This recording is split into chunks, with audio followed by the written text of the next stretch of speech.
You know that feeling when you think you've seen it all? When you think your HOA drama couldn't possibly get more ridiculous?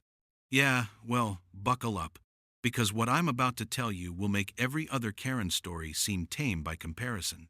My name's Marcus, and I've lived in the Riverside Meadows community for about 3 years now. It's one of those cookie-cutter subdivisions where every house looks almost identical, the lawns are required to be exactly 2.5 inches tall, and the HOA president acts like she's running a small dictatorship instead of a neighborhood association. You know the type. For the most part, I'd managed to fly under the radar. I kept my grass the right height, I didn't paint my house any unapproved colors, and I made sure my trash cans were never visible from the street for more than 12 hours. It was exhausting, but it kept the peace. Or so I thought. Let me set the scene for you. It was a Saturday morning in late September. The kind of perfect fall day where the air is crisp, the sun is shining, and you're just grateful to have the weekend off. I'd been planning this day for weeks. See, I'm a car enthusiast, and I'd finally saved up enough money to buy my dream car, a 2023 Corvette Stingray in rapid blue. Gorgeous vehicle.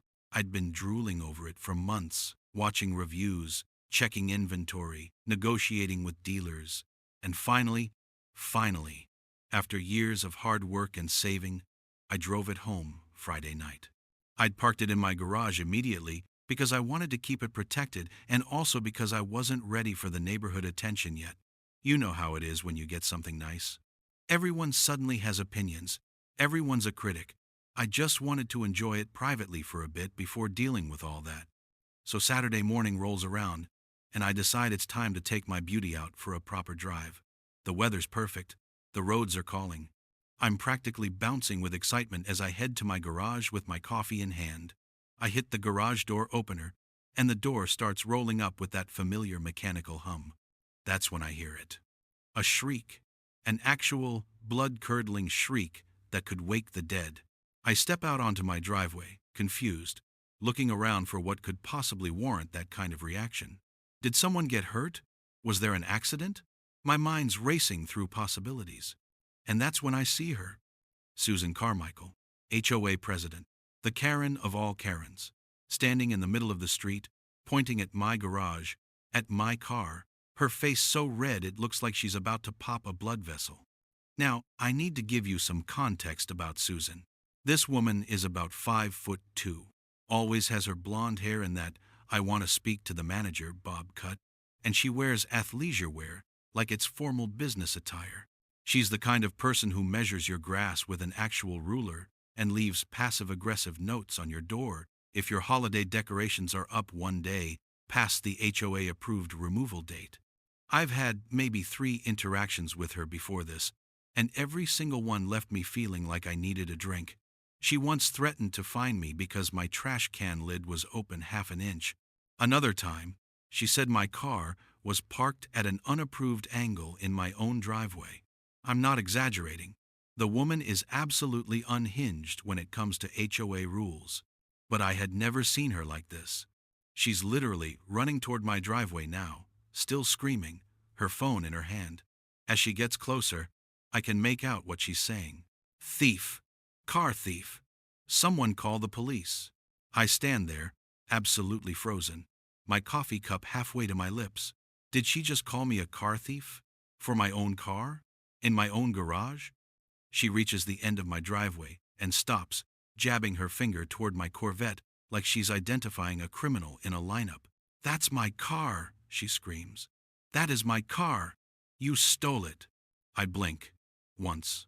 Twice. Surely I'm still asleep. This has to be a nightmare. There's no way this is actually happening. "Susan," I say, trying to keep my voice calm and reasonable, which is challenging when someone's accusing you of grand theft auto before you've even finished your first cup of coffee. "This is my car. I bought it yesterday." Liar. She's got her phone up now, and I realize with growing horror that she's actually dialing. "You stole it. I just bought that exact car. Same color, same model, everything. I'm calling the police right now." Okay, let me break down what's happening here, because this is where the crazy really kicks into overdrive. Susan, apparently, had also bought a Corvette. Same model, same color, same everything. What are the odds, right? But here's the thing. Her car was being delivered to her house that afternoon. It wasn't even in the neighborhood yet. But in her mind, because she'd purchased this car, and because my car looked identical, it had to be hers. The logic doesn't logic, but when has that ever stopped a Karen? Susan, seriously, this is my car. I have all the paperwork inside. Let me just grab it and show you. Don't you dare move! She shrieks, and I swear to God, she actually steps forward like she's going to physically block me from going into my own house. The police are on their way. You can explain it to them. My neighbors are starting to come out now. Mr. Henderson from 2 doors down is standing on his porch in his bathrobe, coffee in hand, looking confused. The Johnsons across the street are both staring out their window. Mrs. Park next door has actually come outside and is watching the scene unfold with wide eyes. This is humiliating. This is absolutely humiliating. I can hear Susan on the phone now, her voice dripping with self-righteous authority. Yes, hello? I need to report a stolen vehicle. Yes, I'm looking at it right now. The thief is standing right here. He's in my neighborhood. Riverside Meadows, 2847 Maple Grove Lane. That's my address. She just gave the 911 operator my address, like I'm some kind of criminal. Susan, I try again, my patience wearing dangerously thin. You need to hang up that phone right now. This is a misunderstanding. This is my car. You're making a false police report. False? She pulls the phone away from her ear for a second to glare at me. False? I know what I bought. I know what my car looks like. That is my property. I run my hand over my face. This cannot be happening. This absolutely cannot be happening. Ma'am, I hear her say back into the phone. Yes, he's becoming aggressive. Please hurry. Aggressive? I'm standing on my own driveway, holding a cup of coffee, literally doing nothing. I am not being aggressive, I call out, though I'm not sure if the 911 operator can even hear me. Yes, he's yelling now, Susan says, her eyes gleaming with vindication. You know what? Fine, fine. Let the police come. Let them sort this out. I've got all my paperwork, my registration, my bill of sale. I've got nothing to hide. If this is what it takes to get this insane woman off my property, so be it. I pull out my own phone and start recording. If this is going to go down, I'm going to have evidence of exactly what happened. I'm recording this, I announce clearly, for my own protection. Susan's eyes narrow. Oh, so you're one of those people, recording everything, like some kind of criminal building a defense. The irony of her calling me a criminal while she's the one making a false police report is not lost on me. We stand there in this bizarre standoff, her at the end of my driveway, me near my garage, both of us waiting for the police to arrive. The silence is broken only by the sounds of the neighborhood. Birds chirping, someone's sprinkler system kicking on, a dog barking in the distance. It would be peaceful if it wasn't so absolutely insane. Mrs. Park edges closer. Marcus, she calls out tentatively, is everything okay? Before I can answer, Susan whips around to face her. Stay back! He's a car thief! I've called the police! Mrs. Park's eyebrows shoot up so high they practically disappear into her hairline. She looks at me, clearly questioning whether she should be concerned. My car, I tell her, keeping my voice level. Bought it yesterday. Have all the paperwork. Susan thinks it's hers, because she apparently bought the same model. Understanding dawns on Mrs. Park's face, followed quickly by something that looks like suppressed amusement. She's been dealing with Susan's crazy for a lot longer than I have. Susan, Mrs. Park says carefully, maybe you should wait to see the paperwork before. Whose side are you on? Susan practically screeches. He's a criminal. Are you really going to defend a criminal? Mrs. Park slowly backs away. Smart woman. No point getting caught in the crossfire of Hurricane Susan. It takes about 12 minutes for the police to arrive, though it feels like 12 hours. A patrol car pulls up, Lights flashing but no siren, and two officers step out. One's an older guy, probably late 40s, with that "I've seen everything" expression that veteran cops tend to have. The other's younger, maybe mid-20s, still eager and alert. Susan immediately rushes toward them, her words tumbling out in a frantic stream. "Officers, thank God you're here. This man has stolen my car. That blue Corvette right there. I just bought it. It's mine. He broke into somewhere and stole it, and—" "Ma'am," the older officer holds up his hand. "Ma'am, please slow down. Let's take this one step at a time." He looks over at me, still standing by my garage, phone still recording. "Sir, are you the homeowner?" "Yes, officer. Marcus Williams. I live here. That's my car in the garage. I purchased it yesterday from Prestige Motors downtown. I have all the paperwork inside." The officer nods slowly, his eyes moving between me, Susan, and the car. I can see him already starting to put together that this might not be the clear-cut case of car theft Susan made it out to be. "Ma'am," he addresses Susan again, "you said this is your car?" "Yes, I bought it. Same model, same color, same everything." "Okay, and do you have the vehicle identification number for your car?" Susan blinks. "The what?" "The VIN. Every car has a unique identification number. If this is your car, your purchase paperwork should have that number on it." "Well, I don't have the paperwork with me right now, but I know this is my car." The older officer exchanges a glance with his partner. The younger cop is trying really hard not to smile. "Sir," the older officer turns to me, "can you provide proof of ownership?" "Absolutely. Give me 2 minutes to grab my paperwork. It's right inside." "I'll come with you," the younger officer says, which I appreciate. At least this way there's no question of me running off or tampering with evidence or whatever else Susan might try to accuse me of. We head inside, and I grab the folder from my kitchen counter where I'd carefully organized all my purchase documents: bill of sale, registration application, insurance papers, the works. The officer looks through them, nodding. "Congratulations on the new car," he says with a slight smile. "Beautiful vehicle. Thanks. Worked hard for it." "I bet. These don't come cheap." We head back outside, where Susan is, in the middle of explaining to the older officer, in excruciating detail, how she knows this is her car, because she spent hours and hours customizing the order and this exact configuration and color combination. The older officer takes my paperwork and reviews it carefully. He walks over to the car, checks the VIN plate on the dashboard, compares it to my documents. "Ma'am," he says to Susan, his tone patient but firm, "this vehicle is registered to Mr. Williams. The VIN matches his purchase documentation. This is his car." Susan's face goes through a series of rapid color changes: red, purple, an alarming shade of burgundy. But it looks exactly like my car." "Ma'am, did your car get stolen?" "No, it's being delivered this afternoon, but—" "So, you still have your car?" "Well, yes, but—" "Then I'm confused about what crime you're reporting." The younger officer has given up trying to hide his smile at this point. Susan sputters, literally sputters.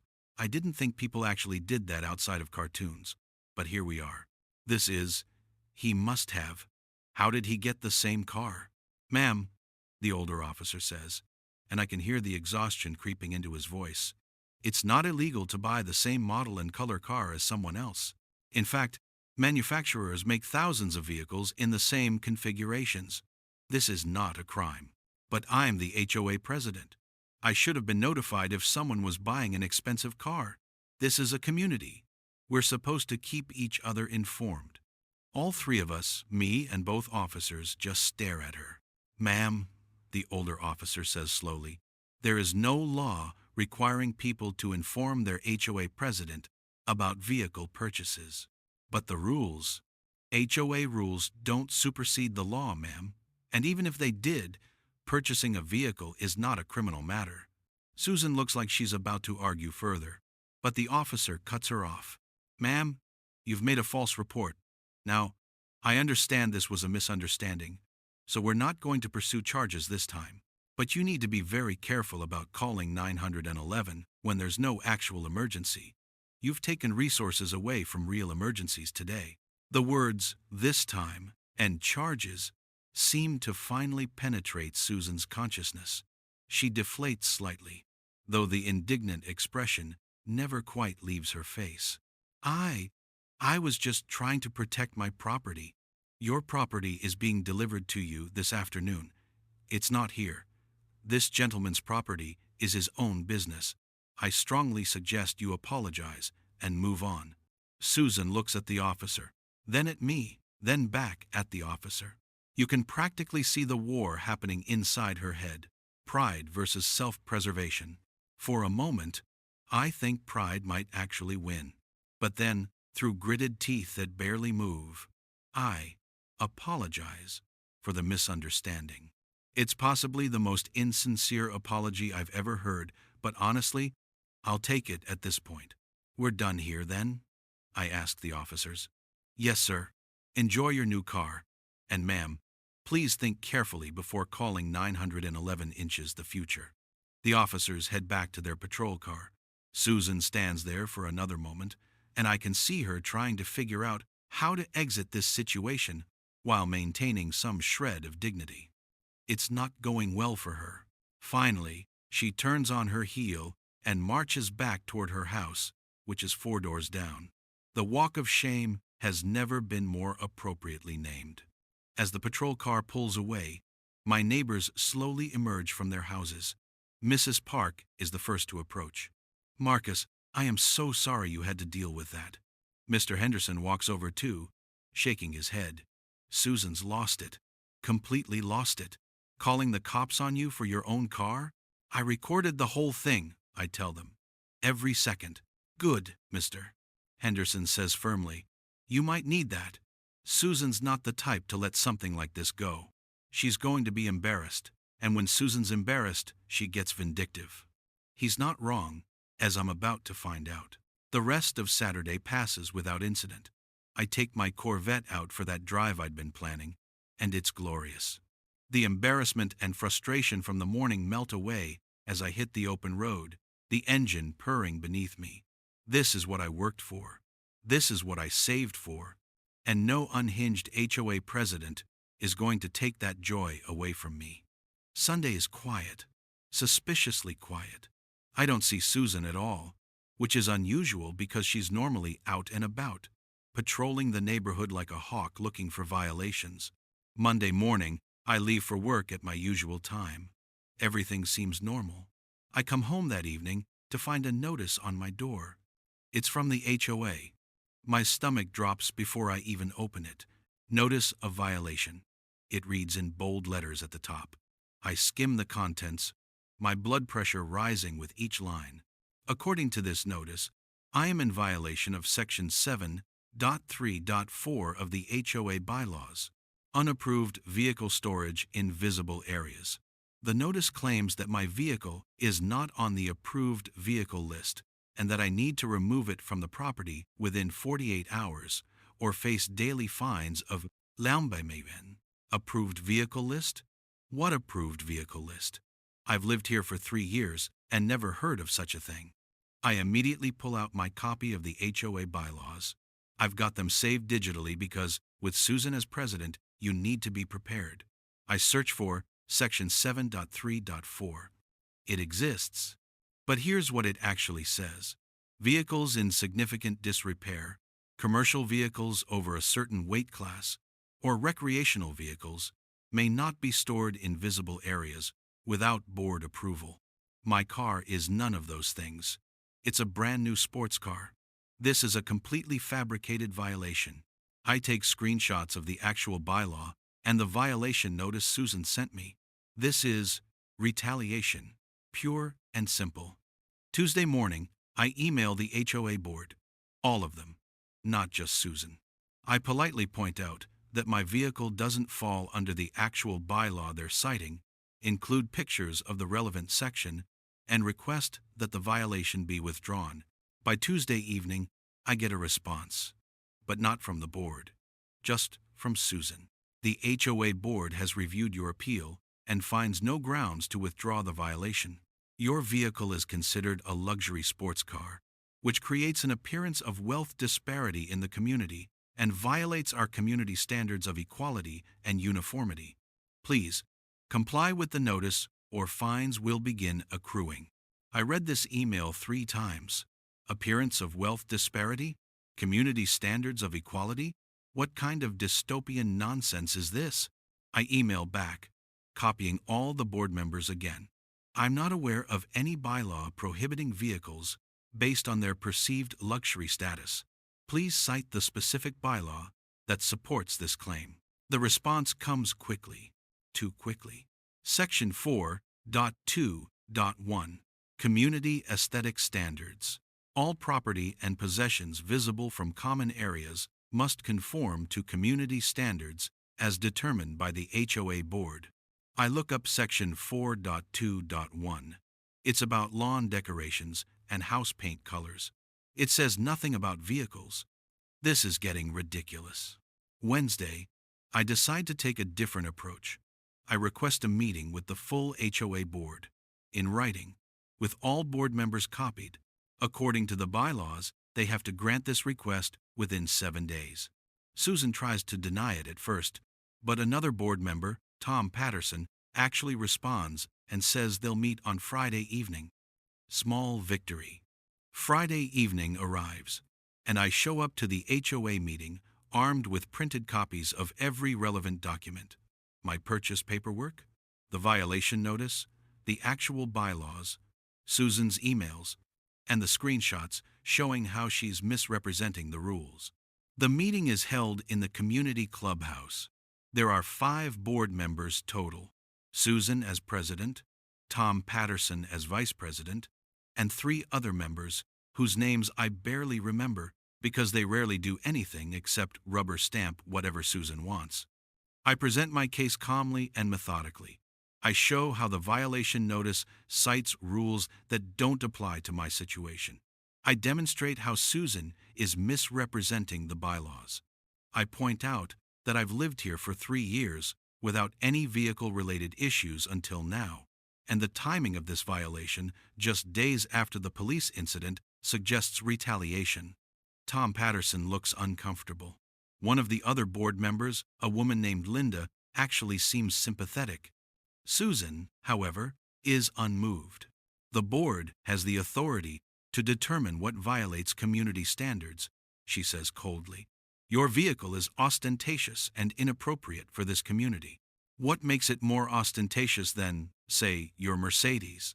I ask, keeping my tone level. Her Mercedes, by the way, is parked right outside the clubhouse. It's a brand new S-Class that probably costs more than my Corvette. Susan's face flushes. My vehicle is appropriate and professional. Your vehicle is a midlife crisis mobile that screams, "Look at me." That's a personal opinion, not an HOA bylaw, I counter. Tom clears his throat. Susan, I have to agree with Marcus here. I don't see how his car violates any actual bylaw. The citations you're using don't seem to apply. Susan shoots Tom a look that could melt steel. Are you questioning my authority as president? I'm questioning whether we have grounds for this violation, Tom says carefully. I think we need to be very careful about enforcing rules that don't actually exist in our bylaws. That could open the HOA up to legal issues.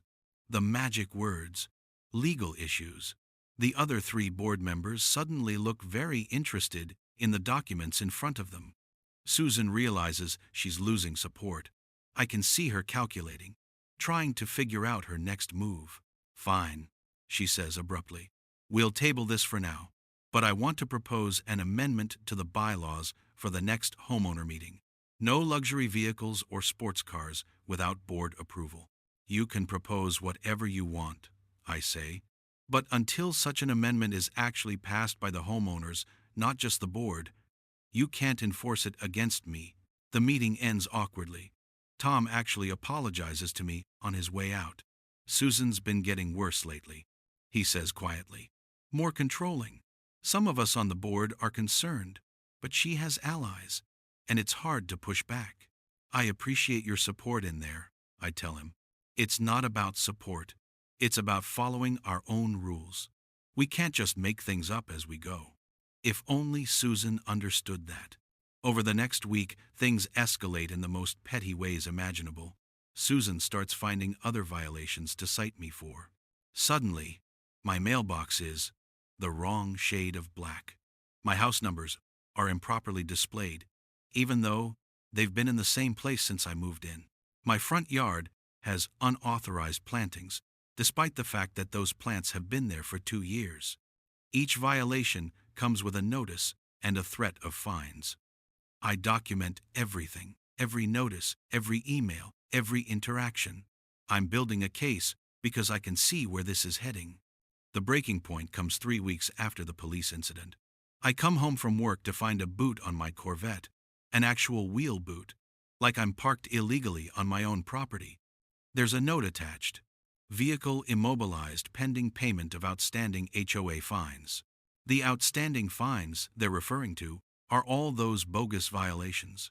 Fines I haven't paid because the violations are illegitimate. This is it. This is the line. Susan has crossed it. I take pictures. Lots of pictures. Then I call a lawyer. I explain everything that's happened. The police incident, the retaliation, the made-up violations, and now this. The lawyer listens carefully, asks me to send over all my documentation, and then says the magic words I've been waiting to hear. You have a very strong case for harassment and HOA abuse of power. We discuss options. I could sue the HOA. I could file complaints with the state's HOA regulatory board. I could pursue multiple avenues. But the lawyer suggests something else first. Let me send them a letter. Sometimes that's all it takes. When an HOA realizes they're facing actual legal consequences, they often back down quickly. I agree. The lawyer drafts a letter outlining all the violations of proper HOA procedure, the harassment, the retaliation, and the potential legal consequences if it continues. It's professional, detailed, and absolutely devastating. The letter gets sent certified mail to the entire HOA board. The response is swift. Within 24 hours, the boot is removed from my car. Within 48 hours, all the violation notices are withdrawn. Within 72 hours, I receive a formal letter from the HOA, signed by Tom Patterson. Notably, not Susan, apologizing for the misunderstandings and confirming that no violations exist against my property. But that's not the best part. The best part comes at the next homeowner meeting, which happens about a month later. See, word had spread throughout the neighborhood about what Susan had done, the police incident, the fake violations, the boot on my car. People were talking, and people were not happy. At the homeowner meeting, there's a motion to remove Susan as HOA president. The motion is proposed by Tom Patterson and seconded by Linda. The discussion that follows is intense. Multiple homeowners stand up to share their own stories of Susan's overreach. The woman who got fined because her kid's bike was visible from the street in their own driveway. The man who was cited for having his garage door open for more than the permitted time while he was unloading groceries. The family who was threatened with legal action because their child's chalk drawings on their own driveway were unapproved street art. It becomes clear that I'm not the only one Susan has been tormenting. I'm just the one who finally pushed back. The vote isn't even close. Susan is removed as HOA president by a margin of 43-7. She storms out of the meeting, shouting about ungrateful neighbors and disrespect for authority, but nobody really cares at that point. Tom Patterson becomes the new president. One of his first acts is to propose a reform of how violations are handled. They now require documentation, photo evidence, and approval from at least 2 board members before being issued. Single board members, particularly the president, can no longer unilaterally decide what is or isn't a violation. The measure passes unanimously. But the story doesn't quite end there. Remember how I mentioned Susan had also bought a Corvette? Same model, same color as mine? Well, about 2 weeks after she's removed as HOA president, I'm out washing my car in the driveway. It's a sunny Saturday, I've got music playing, and life is good. A moving truck pulls up 4 doors down. Susan's house. I watch as movers start loading furniture, boxes, all the signs of someone leaving. Mrs. Park wanders over, also watching the scene. She's moving, she says, not sounding particularly sad about it. I see that. Apparently, she got the message that she's not welcome here anymore after everything that happened. We stand there in companionable silence for a moment. Hey, Marcus, Mrs. Park says. Yeah? Did you ever see Susan's Corvette? The one she claimed you stole? I think about it. Actually, no, I never did. Mrs. Park grins. That's because she returned it. The day after the police came. Apparently she was too embarrassed to drive it around the neighborhood after what happened. Couldn't stand the idea of you both having matching cars. I burst out laughing. I can't help it. The absurdity of it all. She caused all that drama, got herself removed as HOA president, and ended up returning the car anyway. So she spent all that money on a car she kept for 1 day? I ask, still chuckling. Less than 1 day. It was delivered that afternoon, and she had it returned the next morning. Beautiful. Just beautiful. As I watch the moving truck being loaded, Susan comes out of her house. For a moment, our eyes meet across the distance. I half expect another confrontation, one final dramatic scene. Instead, she just gets in her Mercedes and drives away without a word. And that's the last time I see Susan Carmichael, former HOA president, former nightmare, former would-be Corvette owner. My Corvette, by the way, is still parked in my garage, right where it belongs. No boots, no violations, no drama. Well, not much drama anyway. This is an HOA we're talking about. There's always some drama. But under Tom's leadership, things are better. Violations are reasonable. Rules are actually followed instead of made up on the spot. People are treated like adults instead of subjects of a tiny dictatorship. I still get comments about my car, of course, mostly positive. Beautiful vehicle. I'm jealous. Let me know when you want to sell it. That kind of thing. But nobody calls the cops on me anymore. Nobody boots it. Nobody claims it's creating wealth disparity in the community. Progress. Looking back on the whole experience, it's almost funny. Almost. The sheer audacity of calling 911 because someone opened their own garage and you saw a car that looked like one you bought. The mental gymnastics required to convince yourself that this must be theft rather than, coincidence. But it's also kind of scary when you think about it. Susan had power, not a lot, just HOA president power, and she absolutely abused it. She used that position to harass people, to make up rules, to retaliate against anyone who challenged her. And if I hadn't documented everything, if I hadn't stood my ground, if I hadn't gotten a lawyer involved, she probably would have gotten away with it. She'd done it to other people before. The violations that were technically not violations. The fines for made-up infractions. Most people just paid them because fighting an HOA is exhausting and expensive. That's the real lesson here. HOAs can be useful for maintaining property values and community standards, but they can also become vehicles for petty tyrants who get a taste of power and let it go to their heads. You have to know your rights. You have to know your bylaws. You have to document everything. And sometimes, you have to be willing to fight back. Because if you don't, people like Susan will walk all over you. As for me, I still live in Riverside Meadows. I still love my house. And I absolutely love my Corvette. Tom and I have actually become pretty good friends. He's invited me to join the HOA board, but I've politely declined. I've had enough HOA drama to last a lifetime. Thank you very much. But I do attend the homeowner meetings now, just to keep an eye on things, just to make sure we never end up with another Susan situation. And every time I back my beautiful rapid blue Corvette out of my garage, every time I feel that engine roar to life, every time I hit the open road, I think about that Saturday morning. I think about Susan's face when the police confirmed the car was mine. I think about her scrambling to justify her false accusations. I think about her being removed as HOA president. And I smile, because at the end of the day, I worked hard for this car. I earned it. It's mine. And no amount of HOA drama can take away the joy of driving it. Though I do make sure to always park it in the garage when I'm home, not because of any HOA rules, just because I don't want to deal with any more Karens who might think I stole their car. Once was more than enough.